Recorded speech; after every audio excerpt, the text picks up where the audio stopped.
नमस्कार दोस्तों, आज हम बात करने वाले हैं MHD 1 में रानी पद्मावत से आए परीक्षा में प्रश्न के बारे में।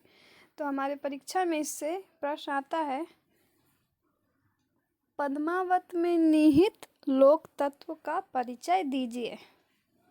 तो हम इसके बारे में आज पढ़ेंगे। पद्मावत में लोक तत्व, जैसा कि हम पढ़ चुके हैं कि पद्मावत की कथा में लोक कथा और इतिहास का सामंजस्य किया गया है, जिसमें कई लोक जीवन और लोक तत्वों को चित्रित किया गया। सिंघलदीप की पनिहारिन के चित्र में जायसी ने पनघट का जो चित्र खींचा है वह अत्यंत मनोहारी है। पनघट पर झुंड की झुंड पनिहारिन पानी भरने आ रही है। वे सुंदर हैं, पद्मिनियां हैं। वे जिसे नज़र भर देख लेती हैं उस पर मानो तिरछे नैनों की कटार गिर पड़ती है। इन पनिहारिन के रूप सौंदर्य के द्वारा जायसी ने पद्मावती के अतीत रूप सौंदर्य को दिखाना चाहा है।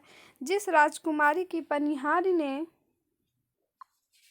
इतनी सुंदर है, वह राजकुमारी कितनी सुंदर होगी। माथे कनक गागरी आवहि रूप अनूप, जेहि के अस पनिहारी सो रानी के ही रूप।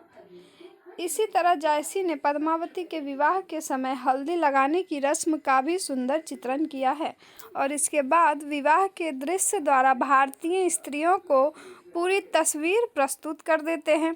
बारात आ रही है और वे अपनी अपनी अटरियों पर चढ़कर बारात और दूल्हे को भी देखती हैं। पद्मावती भी जोगी को दूल्हे के वंश में देखने के लिए सखियों के संग कोठे पर चढ़ जाती है और पूछती हैं कि इस बारात में वह जोगी कहाँ है। पद्मावती के इस प्रश्न का उत्तर एक सखी चतुराई के साथ देती है।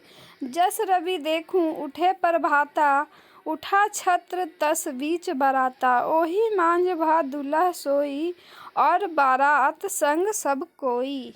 अर्थात उस बारात के बीच पहले सूर्य की तरह चमकदार धूप को देखो, फिर उसके बीच दूल्हे को देखो। पद्मावत का मानसरोवर खंड पूरी तरह लोक तत्वों से भरा हुआ है। इसमें मायके की स्वच्छंदता का वर्णन किया गया है तथा ससुराल में इस स्वच्छंदता के दिन छिन जाने की आशंका भी प्रकट की गई है। जायसी ने बनिजारा खंड में सिंघलदीप के हाट का जो चित्रण किया है वह अत्यंत स्वाभाविक है। यह पूरी तरह से लोक जीवन से संपृक्त है। इस प्रकार हम कह सकते हैं कि जायसी ने पद्मावत में जहाँ भी अवसर मिला है वहाँ लोक जीवन का सजीव चित्रण किया है और जहाँ इसका अवसर नहीं मिला वहाँ भी लोक तत्वों का प्रयोग किया है। यह पूरी कथा राजन्य वर्ग और सामान्य वर्ग के द्वंद्व के आधार पर आगे बढ़ती है और अंततः सामान्य की ही जीत होती है। चाहे राजा रत्नसेन हो, चाहे रूप गर्विता नागमती, दोनों को सामान्य होना पड़ता है। धन्यवाद।